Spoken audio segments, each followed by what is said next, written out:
La Russie affirme que l'Iran ne lui a pas demandé d'aide militaire. Cela rejoint ce que j'expliquais dans ma vidéo précédente.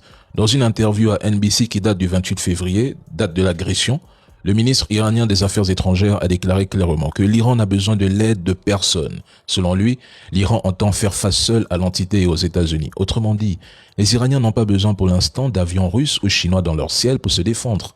Et c'est leur droit. Ils revendiquent leur souveraineté et leur dignité et n'accepteront jamais que des forces alliées combattent ou ripostent à leur place.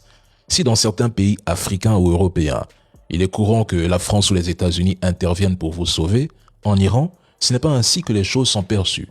Le pays se voit comme un empire, héritier de la civilisation perse. Par ailleurs, l'Iran et la Russie ont signé un traité de partenariat stratégique global le 17 janvier 2025.